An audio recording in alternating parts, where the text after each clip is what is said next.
వివేకానంద రెడ్డి హత్య కేసులో దస్తగిరి యూటర్న్ తీసుకున్నాడా? ఇప్పుడు షర్మిల సునీత గారిని దస్తగిరి టార్గెట్ చేయబోతున్నాడా?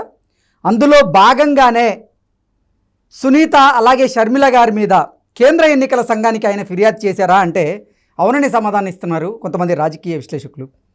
ఇక ఇదే అంశానికి సంబంధించి మనతో మాట్లాడేందుకు ప్రముఖ రాజకీయ విశ్లేషకులు, ప్రముఖ సీనియర్ జర్నలిస్ట్ సిఎస్ రావు గారు మనతో ఉన్నారు. సార్తో మాట్లాడదాం. Sir hi sir. Hello.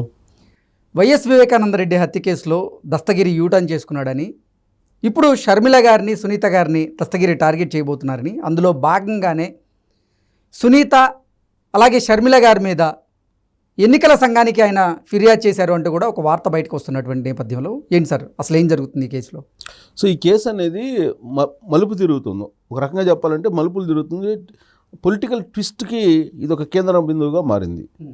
Vivekananda Reddy murder case 2019 ఎన్నికల్లో మర్డర్ జరిగింది ఎన్నికలకు ముందు. అప్పటి నుంచి ఇప్పటి వరకు అది ఒక సీరియల్ మాదిరిగా ఉంది. సుప్రీంకోర్టు ఇన్వాల్వ్ అయ్యి దాన్ని ఫైనల్ చేయమని చెప్పినా కానీ సిబిఐకి ఇప్పటి వరకు అది ఫైనల్ కాలాయి. సో నిందితులు బెయిల్ మీద బయటకు వస్తున్నటువంటి పరిస్థితి. ఇప్పుడు అయితే పొలిటికల్గా ఇది ఎస్పెషల్లీ కడప లోక్సభ స్థానంలో కడప జిల్లాలో especially Vivekananda Reddy murder case ఒక పెద్ద పొలిటికల్ చర్చగా మారిపోయింది.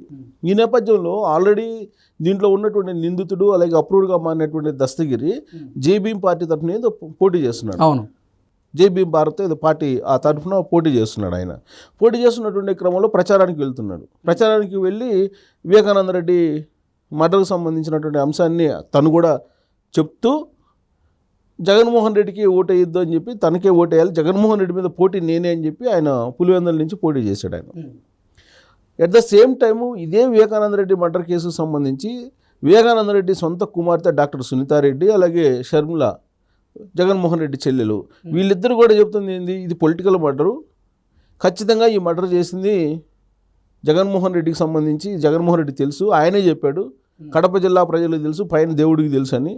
ఆ కడప జిల్లా ప్రజల్లో మేము కూడా ఉన్నాం కదా, మాకు తెలుసు, జగన్మోహన్ రెడ్డికి కూడా ఎలా తెలుసు అని అంటున్నారు. సో ఎవరైతే హత్య చేయించారో లేదా హత్య చేశారో వాళ్ళందరూ కూడా జగన్మోహన్ రెడ్డి చుట్టూ ఉన్నారు, వాళ్ళని పెట్టుకొని ఆయన రాజకీయం చేస్తున్నారు. ఇంతకంటే దుర్మార్గం ఉందా? జగన్మోహన్ రెడ్డిని ఓడించండి, ఇది వాళ్ళు చెప్తున్నటువంటి పొలిటికల్ క్యాంపెయిన్. కరెక్ట్గా ఇక్కడే దస్తగిరి అబ్జెక్ట్ చేస్తున్నాడు. ఎందుకు అబ్జెక్ట్ చేస్తున్నాడు? నేను అప్రూవ్గా మారి నేను ఇచ్చినటువంటి స్టేట్మెంట్ని బేస్ చేసుకొని వీళ్ళు నన్ను ఉపయోగించుకొని ఎలక్షన్లో వివేకానంద రెడ్డి మర్డర్ కేసును ప్రస్తావిస్తున్నారు అని చెప్పి ఎలక్షన్ కమిషన్ కంప్లైంట్ చేశాడు.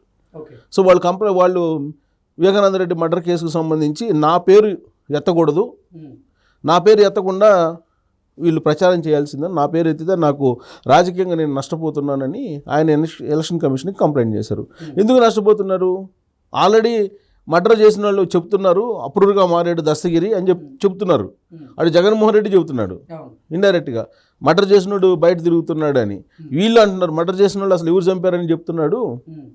మర్డర్ చేసినప్పుడు ఉన్న అతను ఎవరు చంపించమన్నారు, ఎవరు చంపారు అనేది మొత్తం క్లియర్గా చెప్తున్నారని దస్తగిరి పేరు చెప్తున్నారు. అందుకే దస్తగిరి పోయి ఎలక్షన్ కమిషన్కి కంప్లైంట్ చేశారు. కంప్లైంట్ చేసి నా పేరు వాడటానికి లేదు అని చెప్తూ అతను ఇప్పుడు ఆల్రెడీ పిటిషన్ వేశారు. ఎవరి మీద? అవినాష్ రెడ్డి అలాగే భాస్కర్ రెడ్డి వీళ్ళకి సంబంధించి బెయిల్స్ రద్దు చేయాలని. అలాగే శివశంకర్ రెడ్డి బెయిల్ మీద ఉన్నాడు. శివశంకర్ రెడ్డి కడప జిల్లాలో ఎస్పెషల్లీ పులివెందుల్లో ఆయన లేకుండా ఎలక్షన్ చేయలేరు వైఎస్ఆర్ కాంగ్రెస్ పార్టీ అనేది ఒకటి వైఎస్ఆర్ కాంగ్రెస్ పార్టీలో జరుగుతున్నటువంటి ఒక చర్చ. శివశంకర్ రెడ్డికి కండిషన్ బెయిల్ ఇచ్చింది హైకోర్టు. ఏం కండిషన్ బెయిల్ ఇచ్చింది? హైదరాబాద్ దాటిపోకూడదు అని చెప్పి ఇచ్చింది శివశంకర్ రెడ్డికి. ఈ శివశంకర్ రెడ్డి మొత్తం పులివెందులు కానీ కడపకు సంబంధించిన ఎన్నికల మొత్తాన్ని మొదటి నుంచి కూడా తనే మానిటరింగ్ చేస్తుంటాడు. అతను ఒక రైట్ హ్యాండ్గా కడపలో జగన్మోహన్ రెడ్డికి ఉంటూ ఉంటాడు. అతను లేకుండా ఎలక్షన్ చేసేటువంటి పరిస్థితి ఉండదు అనేటువంటి అభిప్రాయం వైఎస్ఆర్ కాంగ్రెస్ పార్టీలో ఉంది.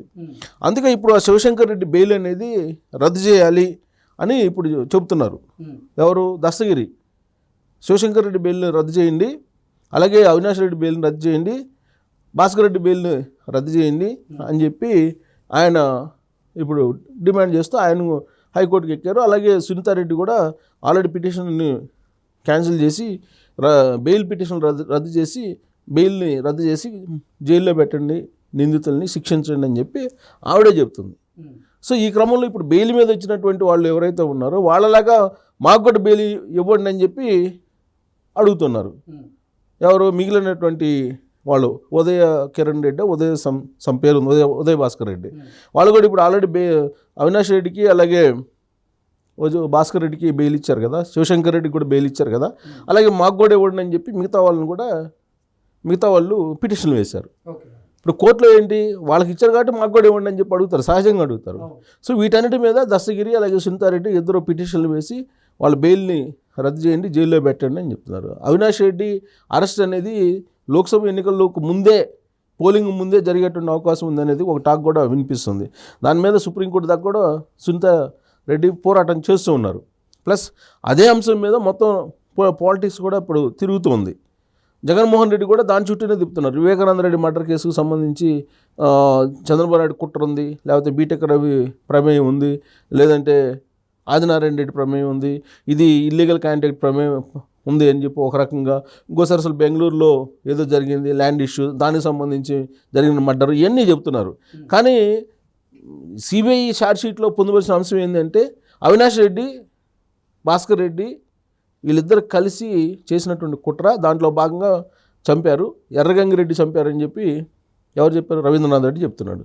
జగన్మోహన్ రెడ్డి మేనమామ, అది కూడా ఎవరు, అవినాష్ రెడ్డి ఎదురుగా, అవినాష్ రెడ్డి పక్క సమక్షంలో, అది అవినాష్ రెడ్డి పక్కన ఉండగానే ఆయన చెప్తున్నాడు ఎర్రగంగిరెడ్డి చంపాడు, ఎర్రగంగిరెడ్డి చంపుతున్నప్పుడు అవినాష్ రెడ్డి పక్కనే ఉన్నాడు, తుడుస్తున్నాడు, చంపిన తర్వాత ఫోన్ చేశాడు, ఫోన్ చేస్తే వాళ్ళ బామర్ది ఫోన్ చేస్తే అవినాష్ రెడ్డి వచ్చాడు, అవినాష్ రెడ్డి వచ్చిన తర్వాత ఈ మొత్తం తుడుస్తున్నారు, ఎర్రగంగిరెడ్డి వివేకానంద రెడ్డి ఇద్దరు ఫ్రెండ్స్ కాబట్టి వాళ్ళు ఏదో తుడుచుకుంటున్నారులే అని చెప్పి మేము అనుకున్నాము అని చెప్పి రవీంద్రనాథ్ రెడ్డి చెప్తున్నాడు. అంటే ఈ కేసు చుట్టూ మొత్తం పాలిటిక్స్ నడుస్తుంది ఈ కేసు చుట్టూ. అందుకే దస్తగిరి ఏంటంటే, దస్తగిరి నేను అప్రూవర్గా మారి నేను ఇచ్చినటువంటి వాంగ్మూలాన్ని బేస్ చేసుకొని ఈ మొత్తం వచ్చింది కాబట్టి నా పేరు చెప్పి వీళ్ళు ప్రచారం చేస్తున్నారు కాబట్టి వీళ్ళు ఆ ప్రచారం చేయకుండా ఆపండి అని చెప్పి ఒక పిటిషన్ వేయడం జరిగింది. అంతేకాదు దానికి తోడు ఇంకొక పిటిషన్ వేశారు. ఈ మధ్యకాలం వివేకం ఒక సినిమా విడుదలైంది. అసలు వివేకానంద రెడ్డి మర్డర్ ఎలా జరిగింది, పొలిటికల్ డ్రామా ఏంటి, ఇన్సైడ్ రాజశేఖర రెడ్డి ఫ్యామిలీలో ఏం జరిగింది, దాంట్లో భారతి పాత్ర ఏంటి, జగన్మోహన్ రెడ్డి పాత్ర ఏంటి, అవినాష్ రెడ్డి పాత్ర ఏంటి, వాళ్ళ నాన్న పాత్ర ఏంటి, అసలు మొత్తం వైఎస్ ఫ్యామిలీ మొత్తం వంశవృక్షాన్ని బయటికి తీసి దాన్ని చూపిస్తూ అసలు మొత్తం మర్డర్ ఎలా జరిగింది అనేది చాలా క్లియర్గా ఆ సినిమాలో చూపించడం జరిగింది. దాని మీద కూడా దస్తగిరి ఒక పిటిషన్ వేశారు. ఎందుకు, తాను ఇచ్చినటువంటి వాంగ్మూలాన్ని బేస్ చేసుకొని ఈ సినిమా తీశారు అనేటువంటి ఒపీనియన్ తోటి ఒక పిటిషను దాని మీద కూడా వేశారు. ఇప్పటి వరకు అయితే దస్తగిరి వేసినటువంటి పిటిషన్లు పెద్దగా సీరియస్గా పట్టించుకున్నట్టు దాఖలాలు కనిపించట్లా ఏది ఎన్నికల కమిషన్. అందువల్ల వివేకానంద రెడ్డి మర్డరు అనేటువంటి దాన్ని ఒక ప్రధానమైన అస్త్రంగా చేసుకొని అన్ని పార్టీలు ఇంక్లూడింగ్ టీడీపీ ఏమంటుంది, ఇప్పుడు అసలు వాళ్ళ ఇంట్లో ఉండేటువంటి గొడవ ప్రజా గొడవగా తీసుకొచ్చి చెప్తున్నారు. వాళ్ళ ఇంట్లో ఇంటర్నల్గా జరిగినటువంటి ఘర్షణ లేదంటే ఇంటర్నల్గా ఉన్నటువంటి ఇష్యూస్ మర్డర్ వరకు వెళ్ళిపోయినాయి, దాన్ని ప్రజా సమస్యగా తీసుకొచ్చి ప్రజలకు చెప్తున్నారు.